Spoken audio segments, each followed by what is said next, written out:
রহমাতাল লিল আলামিন হুজরাখানার মধ্যে শুয়ে আছে। গভীর রাত্রিবেলা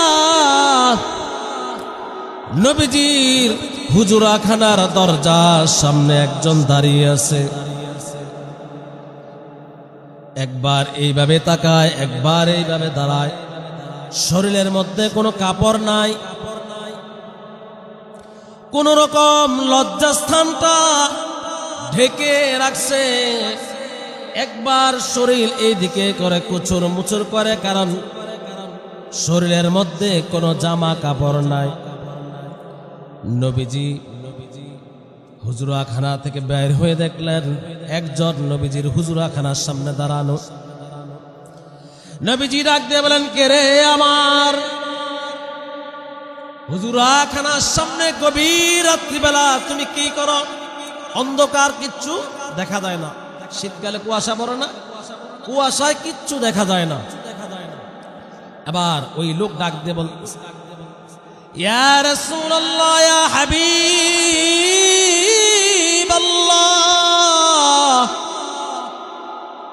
আমি আব্দুল্লাহ। নবীজি বলেন, তুমি কোন আব্দুল্লাহ? এই গভীর রাত্রিবেলা কুয়াশার মধ্যে আমার হুজরাখানার সামনে কি করো? এবার সে বলতেছে, আমার আসল নাম ছিল আব্দুল উজ্জা। কিছুদিন আগে আপনি আমাকে কালিমা পড়াইয়া মুসলমান বানাইয়া আমার নাম রাখছিলেন আব্দুল্লাহ। নবীজি বলতেছেন, তুমি তো ধনী ব্যবসায়িকের ছেলে, তোমার বাপ দাদারা ধনী। সকাল বেলা এক পোশাক পরলে দুপুর বেলা আরেক পোশাক পরতা, অর্থাৎ এক পোশাক দুইবার পরিধান করত না। এত সম্পদশালী ধনাঢ্য সাহাবী, তোমার এই হালত কেন? এবার আব্দুল্লাহ বলতেছে, ইয়া রাসূলুল্লাহ, ইয়া হাবিবাল্লাহ,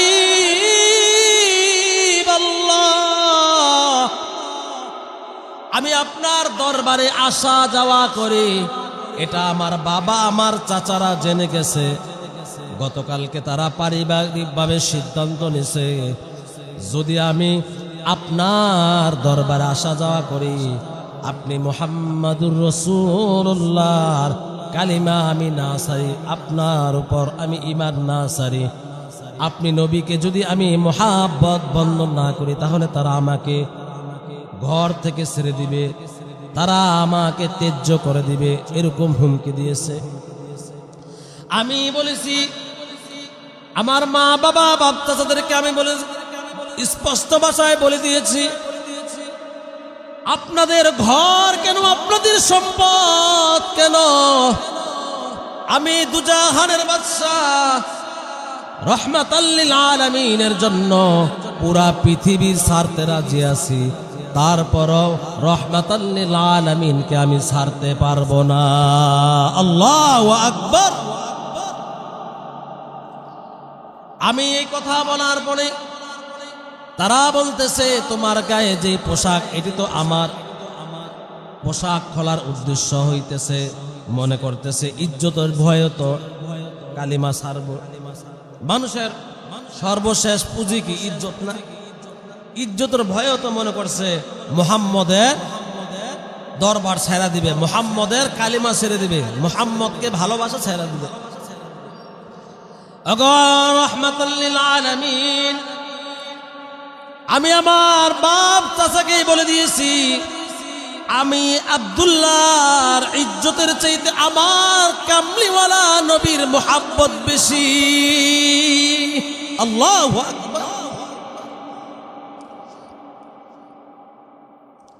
এই কথা বলার সাথে সাথে আমার পোশাক, আমার শরীর থেকে আমার চাচা পোশাকগুলো খুলে ফেলে রেখে দিল।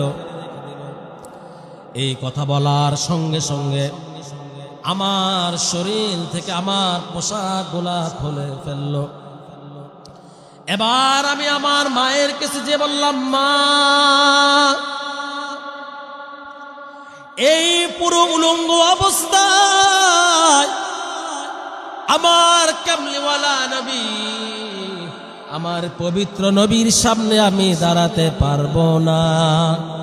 ও মা, তুমি দয়া করে আমাকে ছোট্ট একটি কাপড় দাও, ওই কাপড়টা দিয়ে আমি কোনোভাবে লজ্জাস্থান না ডাকে আমার নবীর কাছে যাব। আমার নবীর এই নুরানি চেহারা মুবারক যদি আমি এক নজর দেখতে পাই, ওগো মা, আমার থেকে শরীরের পোশাক খুলে নিয়ে গেছে, আমাকে তোমরা ত্যায্য করে দিয়েছো, আমার কোনো ব্যথা কোনো কষ্ট থাকবে না। আমার নবীর এই চেহারা মোবারক যদি আমি এক নজর দেখতে পাই, আমার সমস্ত কষ্টগুলো দূর হয়ে যাবে। বলেন সুবহানাল্লাহ। মুহাব্বত কিরকম দেখেন, মুহাব্বত কাকে বলে? এরপরে মা তো মা, বাবা কঠিন হতে পারে, মা কি কঠিন হতে পারে? মা তো মা। মা একটা কাপড়ের টুকরা দিয়েছেন, ওই কাপড়ের টুকরা নি ইয়া রাসূলুল্লাহ, ইয়া হাবিবাল্লাহ, আমি আপনার সামনে দাঁড়াইতে পারতেছি না। এই করুণ কাহিনী শুনে নবীজির চোখ মোবারক দিয়ে টলবল টলবল করে পানি পড়তেছে। নবীজি ডাক দিয়ে বলে, এরে আব্দুল্লাহ, আয় আয়, আমি নবীর হুজরাখানার মধ্যে আয়। এবার নবীজি আব্দুল্লাহকে নবীজির হুজরাখানার মধ্যে নিয়ে গেলেন। নবীজির ব্যবহারকৃত জুব্বা মুবারক, মুহাব্বতের পুরস্কার কি দেখেন, রহমাতাল লিল আলামিনের ব্যবহারকৃত জুব্বা দুইটা জুব্বা মুবারক দান করে দিলেন। এবার নবীজি বললেন, আব্দুল্লাহ, তুমি আমার জুব্বাটা, এটা আমি ব্যবহার করেছি, আমি গায়ে দিয়েছি, তুমি এটা গায়ে দাও। আল্লাহু আকবার বলেন জোরে, আরো জোরে বলেন আল্লাহু আকবার। এবার আব্দুল্লাহকে নবীজি বললেন, তোমার আর কোনো তামান্না, আর কোনো আশা আকাঙ্ক্ষা আছে কিনা বলো। তুমি আমি নবীকে মুহাব্বতের কারণে জাগা জমি, মা বাপ, চাচা, বন্ধু বান্ধব সব হারাইলা।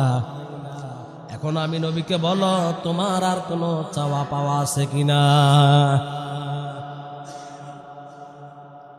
আব্দুল্লাহ মনে মনে চিন্তা করতেছেন, আমার নবীর ব্যবহার কিন্তু দুইটা জুব্বা মুবারক আমারে দিছে, আর কিছু লাগে? এবার আব্দুল্লাহ বলতেছে, ইয়া রাসূলুল্লাহ, ইয়া হাবিবাল্লাহ, দুনিয়ার কোনো চাওয়া পাওয়া আমার নাই।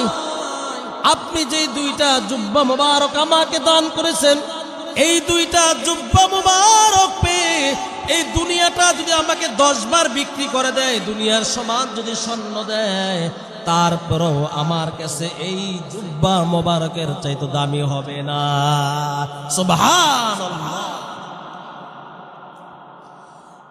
তবে হ্যাঁ, আমার একটা দরখাস্ত, আমার একটা চাওয়া, আমার একটা আশা। আপনি আমাদেরকে একটা হাদিস শুনাইছিলেন, ইয়া রাসূলুল্লাহ, ইয়া হাবিবাল্লাহ। আপনি বলেছিলেন, যদি কারো শাহাদাতের মৃত্যু হয়, কেউ যদি শহীদ হয়, শহীদের মর্যাদা পায়, ওই শহীদের লাশ যখন কবরের মধ্যে রাখবে, ওই শহীদের কাছে মুনকার নাকির ফেরেশতারা আসবে না। বলেন আল্লাহু আকবার। ওই শহীদ বিনা হিসাবে জান্নাতে যাবে, তার কাছে মুনকার নাকির আসবে না, ফেরেশতারা প্রশ্ন করতে আসবে না। ওগো রাহমাতাল লিল আলামিন, আপনি আল্লাহর কাছে দোয়া করেন, আল্লাহ তাআলা যেন আমাকে শহীদি মর্যাদা দান করেন। আল্লাহর নবী হাত তুললে দোয়া কি ফেরত আসবে? রহমাতাল লিল আলামিন বন্ধু বন্ধুর কাছে হাত তুললে দোয়া কবুল হইতে কি সেকেন্ড সময় লাগে? দোয়া কবুল হয়ে গেছে। কিছুদিন পরে তাবুকের যুদ্ধে গেলেন। তাবুকের যুদ্ধ হলো না, যুদ্ধ থেকে ফিরে চলে আসতেছেন। আসার সময় আব্দুল্লাহ অসুস্থ হয়ে গেলেন। আব্দুল্লাহ অসুস্থ হয়ে গেলেন। এক পর্যায়ে সফরের মাঝখানে আব্দুল্লাহ মারা গেছেন। এবার নবীজি বললেন, কেউ যদি আল্লাহর রাস্তায় সফর বাহির হয়, সে জিহাদ না করলে শহীদের মর্যাদা আল্লাহ তাআলা দান করেন। বলে সুবহানাল্লাহ। আল্লাহর রাস্তায় জিহাদ করে নাই, কিন্তু নিয়ত করে বাহির হইছে। ওই নিয়ত করে বাহির হওয়ার পরে কেউ যদি মারা যায়, আল্লাহ তাআলাকে শহীদের মর্যাদা দান করে। সুবহানাল্লাহ। আব্দুল্লাহ সে দোয়া করছিল কি, হে আল্লাহর রাসূল, আপনি আমার জন্য দোয়া করেন, আল্লাহ যেন আমাকে শাহাদাতের মর্যাদা দান করেন। আল্লাহ শাহাদাতের মর্যাদা দান করছেন তো? করছেন না? জিহাদ করা লাগে নাই, কিন্তু শাহাদাতের মর্যাদা আল্লাহ তাকে দিছে না? কেন দিছে? মনে রাখবেন, আমি আপনাদেরকে প্রশ্ন করব, আপনাদেরকে আবার আমি বলবো একটু পরে। এবার সাহাবায়ে কেরামকে নবীজি বলতেছেন, আমার আব্দুল্লাহকে গোসল করাও, আমার আব্দুল্লাহকে তোমরা গোসল করাও, আমি নবী আব্দুল্লাহর জানাজার ইমামতি করব। এবার গোসল শেষ, কাপড়ে কাপড় পরানো শেষ, ইমামতি করলেন কে? হযরত মুহাম্মদুর রাসূলুল্লাহ। জবান গুলো ছেড়ে বলি সাল্লাল্লাহু আলাইহি ওয়াসাল্লাম। জানাজা শেষ, কবর করলেন। নবীজি কবরের মধ্যে নামলেন, দুই হাত গুলো এইভাবে উপর দিয়ে বললেন, এরে সাহাবীরা, আমার আব্দুল্লাহকে আমার হাতের মধ্যে তুলে দাও। আবার আব্দুল্লাহ, আমি নবীকে মায়া করি, আমি নবীকে মুহাব্বত করে, আমি নবীকে ভালোবাসার কারণে, আমি নবীকে পছন্দ করার কারণে, আমি নবীকে ভালোবাসার কারণে, মুহাব্বত করার কারণে আমার আব্দুল্লাহ ধনী সাহাবী। ঘরের মধ্যে দামি দামি খাবার ছিল, ঘরের মধ্যে আপেল কমলা আনার অভাব ছিল না, শরীরের মধ্যে দামি দামি পোশাকের অভাব ছিল না, কিন্তু আমি নবীকে মুহাব্বত করার কারণে সব কিছু হারাইল। আমি নবীকে দিল থেকে, অন্তর থেকে মুহাব্বত, ভালোবাসা করার কারণে, মুহাব্বত করার কারণে আমার আব্দুল্লাহ দুনিয়ার সব আরাম আয়েশ থেকে বঞ্চিত হয়েছিল। আজকে দাও দাও, আমি নবীর হাতের মধ্যে আমার আব্দুল্লাহকে দাও। আব্দুল্লাহকে যখন নবীজির হাত মোবারকের মধ্যে দিলেন, এবার নবীজি আব্দুল্লাহকে এইভাবে কোলে নিয়ে, হাদিসের মধ্যে মুফাসসিরিন কেরাম এইভাবেই লেখেন, রাহমাতাল লিল আলামিন, আব্দুল্লাহকে এইভাবে কোলে নিয়ে আকাশের দিকে তাকিয়ে বলতেছেন, আল্লাহ, ওগো আল্লাহ, আমি নবী আমার এই আব্দুল্লাহর উপরে রাজি খুশি সন্তুষ্ট হয়ে গেছি। ওগো প্রভু, তুমিও আমার আব্দুল্লাহর প্রতি রাজি খুশি সন্তুষ্ট হয়ে যাও। এবার নবীজি আব্দুল্লাহর লাশটাকে কবরের মধ্যে রাখলেন। এই দৃশ্য দেখে সব সাহাবীরা মাটির সাথে গৌরাগৌরি করতেছে, সমস্ত সাহাবীরা কান্নাকাটি করতেছে। এর মধ্যে সাদ ইবনে আবি ওয়াক্কাস রাদিয়াল্লাহু তাআলা আনহুমা, সাদ ইবনে আবি ওয়াক্কাস চিৎকার মেরে মেরে আকাশের দিকে তাকিয়ে বলতেছে, আব্দুল্লাহর কবরের দিকে চিৎকার করে ডাকতেছে, গো আব্দুল্লাহ, তুই কত ভাগ্যবান, তুই কত ভাগ্যবান, তোকে নবীজি কোলের মধ্যে নিয়ে আল্লাহর কাছে বলতেছে, ওগো আল্লাহ, আমি নবী আমার আব্দুল্লাহর প্রতি রাজি খুশি সন্তুষ্ট হয়ে গেছি। ওগো আল্লাহ, তুমিও সন্তুষ্ট হয়ে যাও। এরকম খুশি, এরকম দৃশ্য যদি আমার বেলা হতো। আল্লাহু আকবার। তাহলে একবার চিন্তা করেন, রহমাতাল লিল আলামিন, রহমাতাল লিল আলামিনকেই মুহাব্বত করার কারণে, ভালোবাসার কারণে দুনিয়া থাকতে জান্নাতের সুসংবাদ পাইলেন। যেই জায়গাত নবীজি যার ব্যাপারে বললেন আমি নবী খুশি, ওই ব্যক্তি জান্নাতে যাওয়া ঢোকার আর কোনো বাকি আসেনি। এরকম ঘটনা বললে হাজার ঘটনা উদাহরণ দেওয়া যাবে হাদিস থেকে। তাহলে আমরা এখান থেকে কি শিখলাম? ভালোবাসতেই হলে আমরা ভালোবাসবো কাকে? ভালোবাসবো কাকে? আমরা হযরত মুহাম্মাদুর রাসূলুল্লাহ সাল্লাল্লাহু আলাইহি ওয়াসাল্লামকে। দেখছেন, এখন আপনি যদি ভালোবাসার নজরানা পেশ করতে পারেন, সেই নবীজি কি এখনো আছেন না? নবীজি হায়াতুন নবী না? নবীজি জিন্দা নবী না? হায়াতুন নবী না? আমাদের আকীদা কি নবীজি মারা গেছেন? নাউজুবিল্লাহ বলেন। নবীজিকে মারা গেছেন? নবীজি কি পচে গেছেন? নাউজুবিল্লাহ। আমাদের আকীদা হচ্ছে নবীজি জীবিত, নবীজি হায়াতুন নবী, জিন্দা নবী। মদিনার মধ্যে শুয়ে শুয়ে এখনো নবীজি দেখতে পান। এই বাগমারার পূর্বপাড়া অশ্বতলার মধ্যে কে বসে বসে নবীজির শানে দ্রুত সালাম পড়তেছে। সাহাবাইকা ফেরেশতারা এই দুরূদ শরীফ, দুরূদ সালাম নবীর কাছে পৌঁছায় দিতেছেন। বলেন আল্লাহু আকবার। আকীদা স্পষ্ট করবেন, নবীজি কি হায়াতুন নবী, জিন্দা নবী। এটা আহলে সুন্নাহ ওয়াল জামাতের আকীদা। আকীদা ঠিক করবেন। যেই কথা বলতেছিলাম, যেই নবীর জন্য সাহাবায়ে কেরাম ঘর ছাড়ায়, সুন্দরী স্ত্রী ছাড়ে, নিজের কলিজার টুকরা সন্তান ছাড়ে, জাগা জমিন মোহাব্বত ভালোবাসা সব ছাড়ে নবীর জন্য। কিন্তু আবু লাহাবের ছেলে উতাইবা, আবু লাহাব যেরকম ছেলেও তো এরকম ভাব, জেসকা বেটা তেসকা, বাপ যেরকম ছেলেও সেরকম। উতাইবা নবীজিকে ডাক দিয়ে বলতেছেন, আমি আপনার আল্লাহ ঠাল্লা মানি না। বলেন নাউজুবিল্লাহ। আরো জোরে বলেন। কিভাবে ডাক দিচ্ছেন জানেন? কান্না করার জন্য প্রস্তুত থাকেন। নবীজির জামা মুবারক টান দিয়ে ছিঁড়ে ফেলছেন উতাইবা।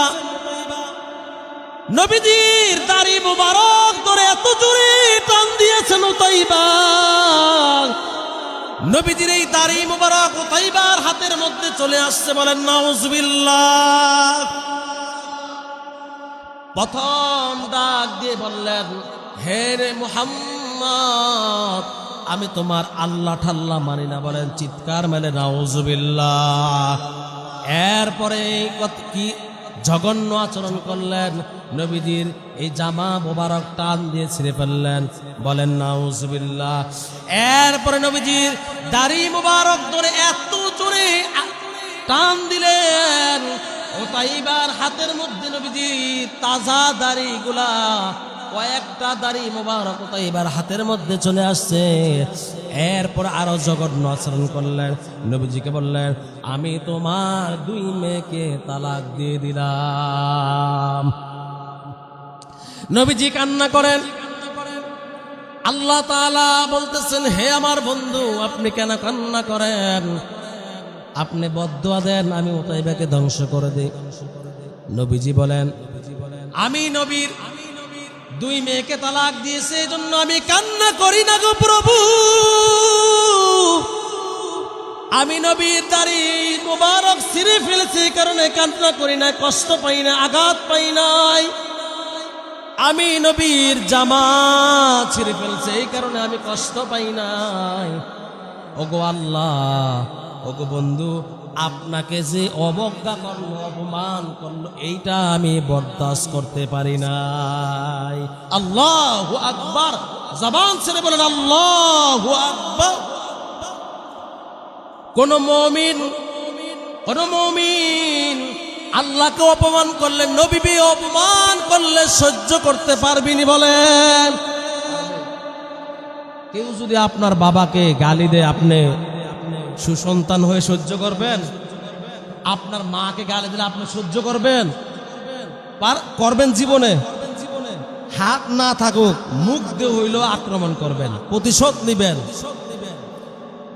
আর আমার আপনার সব কিছুর উদ্যোগে মুহাম্মাদুর রাসূলুল্লাহ, জবান ছেড়ে বলি সাল্লাল্লাহু আলাইহি ওয়াসাল্লাম, সব কিছুর উদ্যোগ হলো আল্লাহ। এবার নবীজিকে আল্লাহ বলতেছেন, আপনি বদদুয়া দেন, তাকে সাইজ করে দিন। নবীজি বললেন, আল্লাহ আপনি তাকে একটা চতুর্থ জানোয়ার দিয়ে শিক্ষা দেন। এবার নবীজি বললে, দোয়া কবুল হইতে সেকেন্ড, মিনিট, ঘন্টা এগুলো লাগে? কোনো কিছুর প্রয়োজন আছে? দোয়া কবুল সাথে সাথেই কবুল হয়ে গেছে। আবু লাহাবের ছেলে উতাইবা সফরে যাচ্ছেন। সফরে যাওয়ার মধ্যে রাত্রিবেলা এক জায়গার মধ্যে তাঁবু টাঙাইছে, এখানে থাকবে, সকালবেলা চলে যাবে, রাত্র হয়ে গেছে। এবার দেখতেছে তাঁবু টানানোর পরে রান্না বান্না করতেছে, সবাই মহিষা গোল মিটিং করতেছে, কাফেররা শয়তানগুলো একসাথে। কয় না সুরের মনে পুলিশ, সুরের মনে কি পুলিশ। কারণ হাত দিছে কার উপরে? কার উপরে? রহমাতাল লিল আলামিনের উপরে। দাড়ি মোবারক শীর্ষে কার? রহমাতাল লিল আলামিনের। তার কি ভিতরে কি শান্তি আছে? আল্লাহকে সুখেরা তারা রাখছে? তার তো ভিতরে অবস্থা গরম হয়ে যাইতেছে। যারা ওরাসাতুল আম্বিয়া, ওলামাই কেরামের পিছনে লাগে, ওলামাই কেরামকে গালি দেয়, ওলামাই কেরামকে অপছন্দ করে, আল্লাহর ওলিদেরকে গালিগালাজ করে, বুজুর্গদেরকে গালিগালাজ করে, ওলিদের পিছনে বদনাম করে, দেখবেন তাদের কখনো সুখ শান্তি আসে না। তার মধ্যে আল্লাহ একটা অস্থিরতা, অশান্তি, অভাব, অনটন আল্লাহ দিয়ে রাখেন। কারণ আল্লাহই তো কোরআনে বললেন, যারা আমি আল্লাহর ওলিদের বিরুদ্ধে যাবে, তারা যেন আমি আল্লাহর সাথে যুদ্ধ ঘোষণা করে। বলেন নাউজুবিল্লাহ। এ কারণে আপনি ওলিদের সাথে, বুজুর্গদের সাথে, আলেমদের সাথে মুহাব্বত রাখবেন। আপনি চিন্তা করতে পারবেন না, 50 টাকা কামাইবেন, আল্লাহ আপনার এই 50 টাকার মধ্যে 500 টাকার বরকত বাড়ায় দেবেন। সুবহানাল্লাহ। একজন আলেমের সাথে মুসাফা করবেন, আল্লাহ বলতেছেন এই আলেমের সাথে মুসাফা করার কারণে তোমার যত সগীরা গুনাহ আছে, আমি আল্লাহ সব সগীরা গুনাহগুলো মাফ করে দেব। সুবহানাল্লাহ। একজন আলেমের চেহারার দিকে তুমি তাকাইবা, হাদিস শরীফের মধ্যে নবীজি বলেন, আল্লাহ তাআলা তোমার আজকের সারা দিনের যতগুলো সগীরা গুনাহ তোমার দ্বারা হয়ে গেছে, একজন আলেমের চেহারার দিকে তাকানোর কারণে আল্লাহ তাআলা তোমার সমস্ত সগীরা গুনাহগুলো মাফ করে দেবে। সুবহানাল্লাহ। কারণ নবীর কাজ কারা করেন? ওলামায়ে কেরাম, ওলি আউলিয়া, পীর মাশায়েখ, বুজুর্গ। যেই কথা বলতেছিলাম, উতাইবা লক্ষ্য করে দেখলেন টিলার উপরে, পাহাড়ের উপরে একজন বাঘ উতাইবাকে ফলো করতেছে। যেরকম একজন মানুষকে সিআইডি গোয়েন্দারা ফলো করে, আপনাকে যদি কেউ ফলো করে আপনি বুঝতে পারবেন না? আপনাকে একজন পিছনে ফলো করলে আপনি বুঝতে পারবেন না? উতাইবা দেখতেছে বাঘ আমাকে ফলো করতেছে, বাঘের লক্ষণ কিন্তু বেশি সুবিধা। কারণ চোরের মনে পুলিশ, তার তো ভিতরে খবর হয়ে গেছে, আমি তো বেয়াদবি করছি কার সাথে। যাকে না বানাইলে বানাইতো না দুনিয়া, যাকে না বানাইলে বানাইতো না আল্লাহ এই দুনিয়ার সমস্ত নাজ নিয়ামত গুলো, এই আসমানে জমিনে চন্দ্র সূর্য নক্ষতারা যত কিছু আমরা দেখি সব কিছুর বানানোর মূল আয়োজনকে বলেন? মূল আয়োজন কে? হযরত মুহাম্মদুর রাসূলুল্লাহ সাল্লাল্লাহু আলাইহি ওয়াসাল্লাম। ওতাইবা লক্ষ্য করলেন, হাইরে এই ভাগ যে আমাকে ফলো করতেছে, উদ্দেশ্য তো ভালো না। এবার সাঙ্গু পাঙ্গুদেরকে বলতেছে, তোমরা আমাকে একটু নিরাপত্তা দাও, সিকিউরিটি বাড়ায় দাও। আমার এখন সিকিউরিটি দায়িত্বে 6 জন আছে, তোমরা 16 জন করো। তাড়াতাড়ি আমার ডান বাম সামনে পিছনে নিরাপত্তা বাড়াইয়া দাও, সিকিউরিটির আরো বেশি ব্যবস্থা করো। এবার তার সামনে নিরাপত্তা দিয়ে তাকে একটা বস্তার সাইডে, তাঁবুর সাইডে একদম চিবার মধ্যে ওতাইবাকে স্থান দিছে যে আপনি এখানে থাকেন, এখানে কোনো ডাকাত কোন ধরনের জানোয়ার জীবজন্তু আপনার ক্ষতি করতে পারবে না। এটাই আপনার সবচেয়ে নিরাপদ স্থান। চতুর্দিকে সিকিউরিটি নিরাপত্তা বাহিনী তার সাঙ্গু পাঙ্গু, আর উপর দিয়ে তাঁবু দিয়ে একদম তাকে সেফটি হিসাবে তাকে রাখছে। এবার রাত যত গভীর হয়, মানুষের নিদ্রা তত কাছে আসে। রাত যত গভীর হয়, মানুষের ঘুমের ভাব তত বেশি আসে। দেখবেন বাজারে পাহারা দেয় পুলিশ, দোকানের সামনে সিকিউরিটি পাহারা দেয়, ব্যাংকের সামনে সিকিউরিটি পাহারা দেয়। দেখবেন তাহাজ্জুদের সময় কতগুলা সেফলায় ঘুমায় থাকে। বাজারে দেখবেন ব্যাংকের সামনে এই লম্বা হয়ে শুয়ে আছে 4টার সময়, 3:30টার সময়। মানুষ তো শরীরের মধ্যে একটা ক্লান্তি আসে। এবার ভাগ আল্লাহ পাঠিয়ে দিয়েছেন, সে দেখলো গভীর রাত্র হয়ে গেছে, সবাই নাক ডাকা শুরু করলো। ভাগ বলতেছে আমার ডিউটিও শুরু হয়ে গেছে, ডিউটিও শুরু হয়ে গেছে। এবার ভাগ আস্তে আস্তে আসতেছে। আল্লাহ বলে, দাঁড়া, আমি তোর নাকের মধ্যে ওতাইবার শরীরের গন্ধটা দিয়ে দিয়েছে, কারণ উল্টা পাল্টা কারো আক্রমণ করিস না, উল্টা পাল্টা কাউরে যে আক্রমণ করিস না। কষ্ট দিছে, বেয়াদবি করছে, আমার বন্ধুর সাথে, আমি আল্লাহর সাথে বেয়াদবি করছে। আবুল আহাব বলছে, ওতাইবা অন্য কাউরে তুই আঘাত করিস না। যে ব্যক্তি অপরাধী, ইসলাম তাকে শাস্তি দেয়। একজনের অপরাধের কারণে ইসলাম সবাইকে শাস্তি দেয় না। এবার ভাগ এসে সকলের শরীরের মধ্যে নাক দিয়ে ঘ্রাণ নিতেছে। কিরে, আমার আসামির তো আমি খুঁজে পাই না, আসামির তো ওই বস্তার চিবার মধ্যে ঢুকায় রাখছে আসামির। এবার ওতাইবার কাছে যে নাক দিয়ে যখন ঘ্রাণ নিল, ঘ্রাণ নিয়ে দেখে এই তো আমার আল্লাহর এবং আমার নবীর দুশমন। ওতাইবার শরীর থেকে তার কল্লাটা কামড় দিয়ে আলাদা করলো, পাগুলো আলাদা করলো, হাতগুলো আলাদা করলো, শরীরের প্রতিটা অঙ্গ প্রত্যঙ্গ আলাদা করে বাজারের মধ্যে যেইভাবে গুস্তর ভাগ বসায় সেইভাবে ভাগ করে ভাগ আবার ওই পাহাড়ের উপরে বসে আছে। এই দৃশ্যটা দেখার জন্য সকালবেলা যখন সকলের ঘুম ভাঙবো, সকলেই দেখব, সকলের চিৎকার চেঁচামি দেখে আমি ভাগ আনন্দ উপভোগ করবো যে আমার আল্লাহর এবং আমার নবীর দুশমনের হত্যাটা।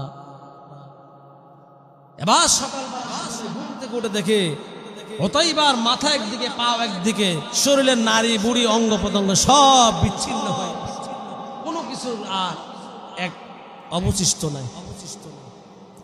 তাহলে দুইটা ঘটনা থেকে আমরা কি শিখলাম? প্রথমটা হলো আব্দুল্লাহ নবীকে মুহাব্বত করার কারণে, নবীকে ভালোবাসার কারণে বিশ্বনবী রাহমাতাল লিল আলামিনের ব্যবহৃত পরনের জুব্বা মোবারক হাদিয়া পাইল, নবীজির দোয়া পাইল, শাহাদাতের মর্যাদা পাইল। দ্বিতীয় নম্বরে আবুল আহাবের ছেলে ওতাইবা নবীজির সাথে দুশ্মনী করার কারণে, আল্লাহর সাথে দুশ্মনী করার কারণে, নবীজিকে মুহাব্বত না করার কারণে, নবীজিকে ভালোবাসা না করার কারণে তার দুনিয়া এবং আখিরাত ধ্বংস হয়ে গেল। দুনিয়া এবং আখিরাত কি হয়ে গেছে? ধ্বংস হয়ে গেছে। আজকেও যদি আমরা আল্লাহর সাথে এবং আল্লাহর রাসূলের সাথে যদি আমরা দুশ্মনী করি, আল্লাহর হুকুম বিধিবিধানগুলা নবীর তরিকা মোতাবেক, নবীর সুন্নতের উপর যদি আমরা আমল না করি, নবীর উপর যদি আমরা ইত্তেবা না করি, অনুসরণ না করি, তাহলে আমাদেরকেও তার মতো শাস্তির মুখোমুখি হতে হবে। নবীজি বলেন, যারা আমাকে মুহাব্বত করবে, আমাকে ভালোবাসবে, তাদের পুরস্কার কি? যারা আমি নবীকে মুহাব্বত করবে তাদের পুরস্কার কি? মান আহাব্বা সুন্নতি, মান আহাব্বা সুন্নতি ফাকাদ আহাব্বানি ওয়া মান আহাব্বানি কানা মাই ফিল জান্নাহ।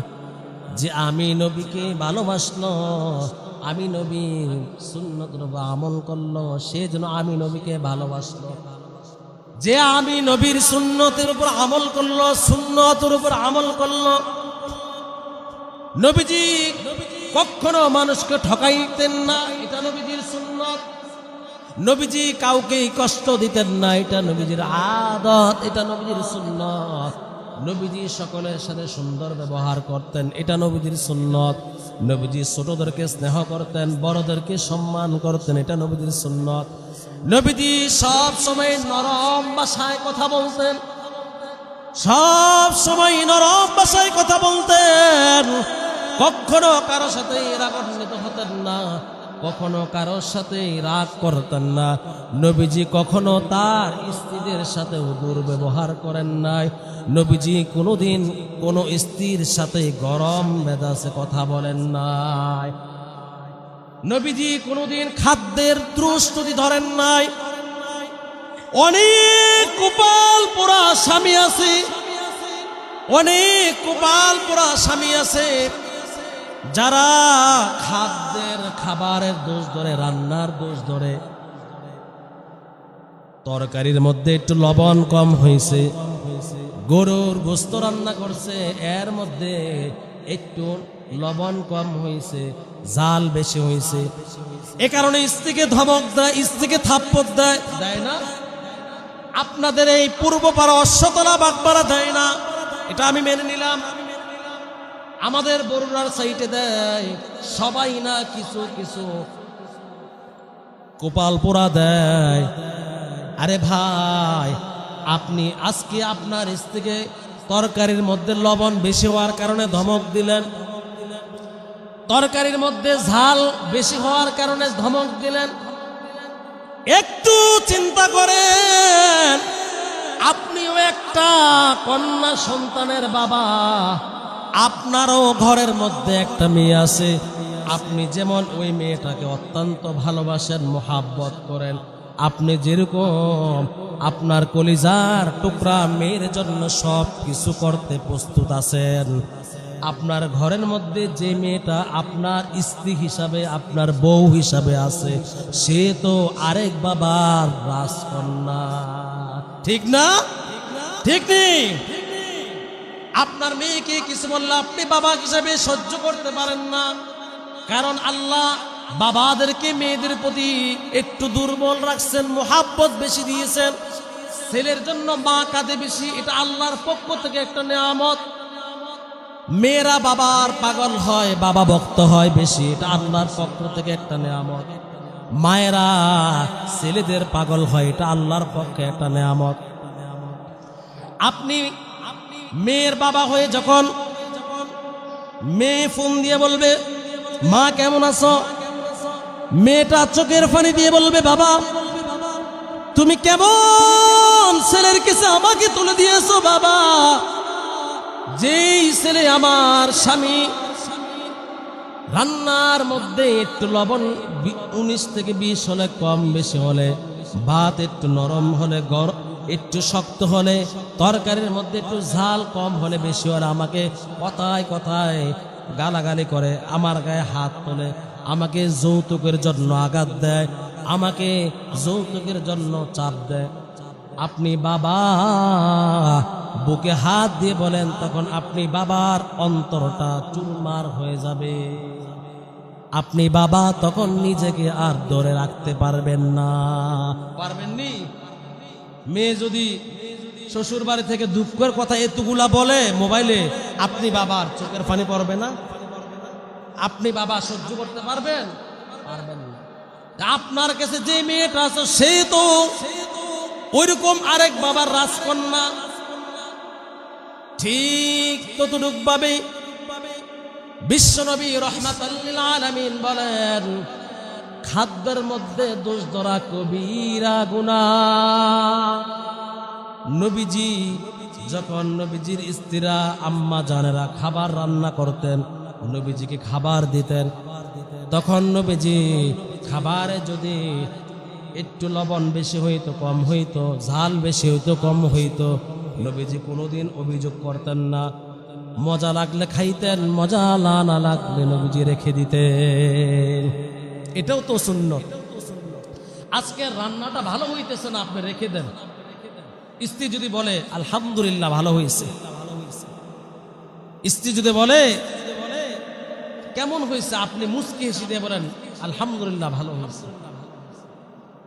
কারণ আল্লাহ রাসূল বলেন, স্বামী আর স্ত্রী যদি মহাব্বতের দৃষ্টিতে তাকায়, আল্লাহ তাআলা ওই স্বামী স্ত্রীর সমস্ত সগীরা গুনাহগুলা ক্ষমা করে দেন। সুবহানাল্লাহ।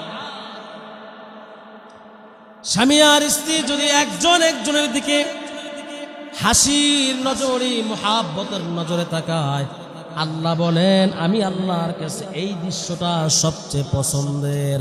আল্লাহ তাআলা আপনার স্বামী আর আপনাদের স্বামী আর স্ত্রীর গুনাহগুলো আল্লাহ তাআলা ক্ষমা করতে পারেন কি পারেন না? আর যখন আপনি সামান্য কিছু নিয়ে স্ত্রীর সাথে, স্বামীর সাথে বা স্ত্রীরা, সম্মানিতা মা বোনেরা, আপনারা যারা ঘরের মধ্যে আছেন, আপনাদেরকেও সতর্ক হতে হবে।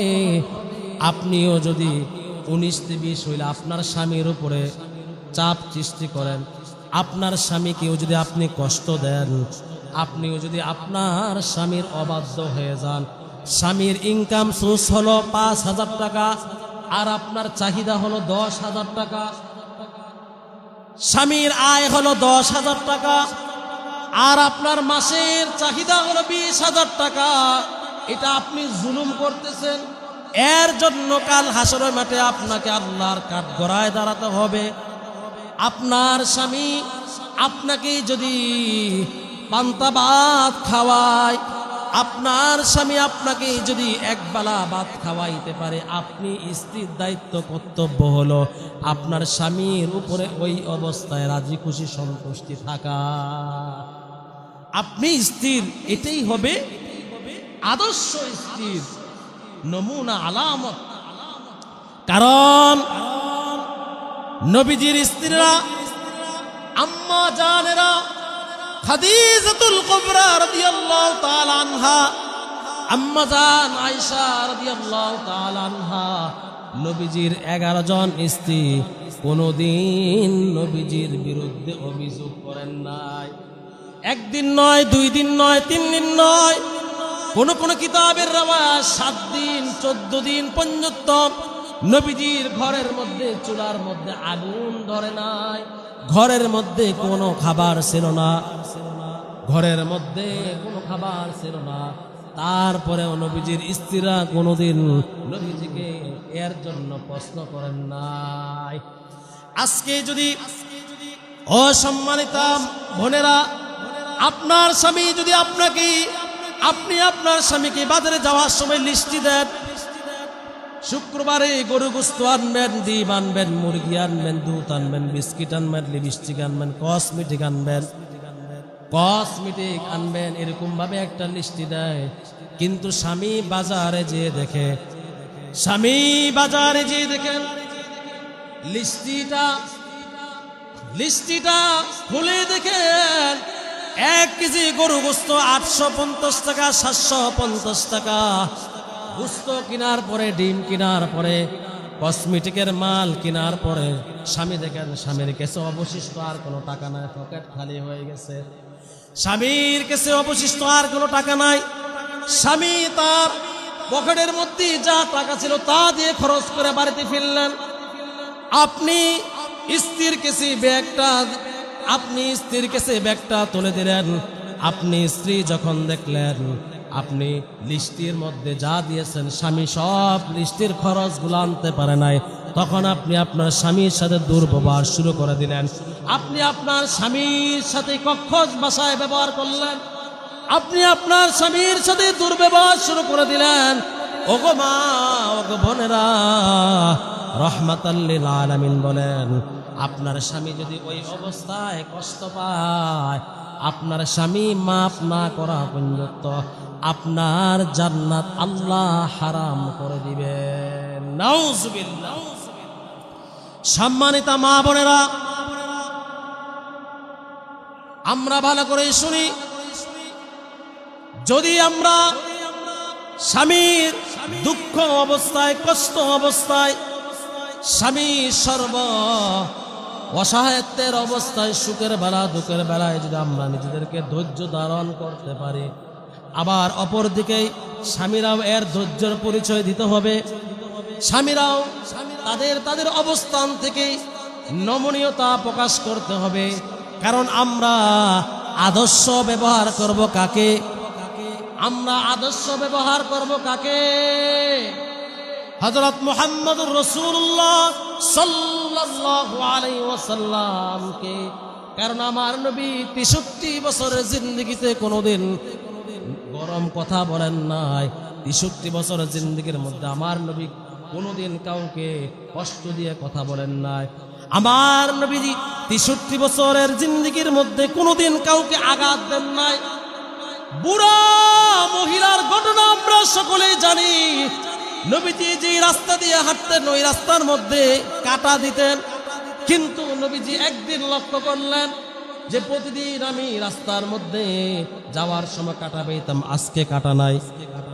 নবীজি খোঁজ নিয়ে দেখলেন ওই মহিলা জ্বরে বিছনার মধ্যে পড়ে গেছেন। নবীজি আবু বকর রে বললেন, আবু বকর চলো বাজারে যাই।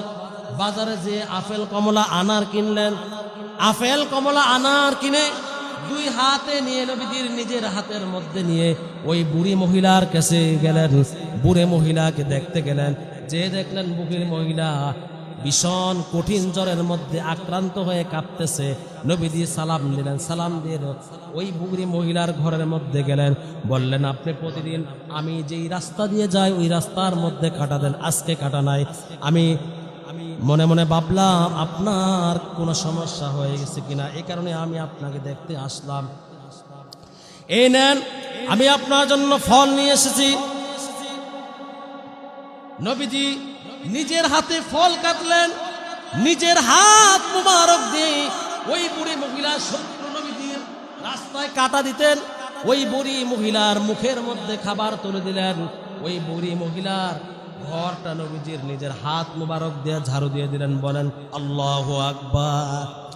কষ্ট দেওয়া তো দূরের কথা, শত্রুকে নিজে বাজার থেকে আনার কিনে, আপেল কমলা কিনে নিজে হাত দিয়ে বুড়ি মহিলার বাড়িতে গেলেন, নিজে ফল কাটলেন, নিজের হাত মোবারক দ্বারা খাওয়াইলেন, নিজে ওই বুড়ি মহিলার ঘর পরিষ্কার করে দিলেন। সুবহানাল্লাহ। সেই নবীর উম্মত আপনারা, আমরা না? আমার আপনার কথায় কেউ কষ্ট পাইলে ওই ব্যক্তি যতক্ষণ না মাফ করবেন, নবীজি বলেন আমি নবী, আমার আল্লাহ, আমার বন্ধুও ততক্ষণ মাফ করবেন না। সে যদি মুক্কার ইমাম হয়, সেই যদি দুনিয়ার সবচেয়ে বড় মুফতি হয়, সেই যদি সবচেয়ে বড় শাইখুল হাদিস হয়, সেই যদি সবচেয়ে বড় মাওলানা সাহেব হয়, সেই যদি সবচেয়ে বড় চেয়ারম্যান হয়, সেই যদি সবচেয়ে বড় পাওয়ারফুল ব্যক্তি নেতা হয়, সেই যদি সবচেয়ে বড় কোটিপতিও হয়, যদি তার ব্যবহারে একজন রিস্কাওয়ালাও কষ্ট পেয়ে থাকে, একজন মেথর কষ্ট পেয়ে থাকে, ওই মেথর যতক্ষণ না আলেমকে মাফ করবে, ওই মেথর যতক্ষণ না নেতাকে মাফ না করবে, ওই মেথর যতক্ষণ না এমপিকে মাফ করবে, শিল্পপতিকে মাফ না করবে, ততক্ষণ পর্যন্ত নবী বলেন আমি নবীও তাকে মাফ করব না, আমার আল্লাহ তাকে মাফ করবে না। এ কারণে আমরা এদিকে লক্ষ্য রাখি, মানুষের হক সে না যদি দেয়, হকুল ইবাদত, বান্দার হক বান্দাই, কারণ এটা আল্লাহ হস্তক্ষেপ করবেন না। এ কারণে আমরা সকলের কাছে সবসময় মাপ চেয়ে নেব, ভাই আমার কোনো আচরণ যদি আপনারা কষ্ট পান, আল্লাহর রাস্তে ক্ষমা করে দিয়েন। আপনি ক্ষমা না করলে আমার মাথায় যত বড় পাগড়ি থাকুক, আমার সিনায় যত এলেন, যত কোটি টাকার মালিক থাকি, যত পাওয়ারফুল প্রশাসনের লোক থাকি আমি, আপনি সাধারণ মানুষ হইতে পারেন, আপনার মনের মধ্যে আল্লাহর ঘর। সুবহানাল্লাহ। আল্লাহ তাআলা আমাদেরকে এই কথাগুলো বোঝার, আমল করার, মানার তৌফিক দান করেন।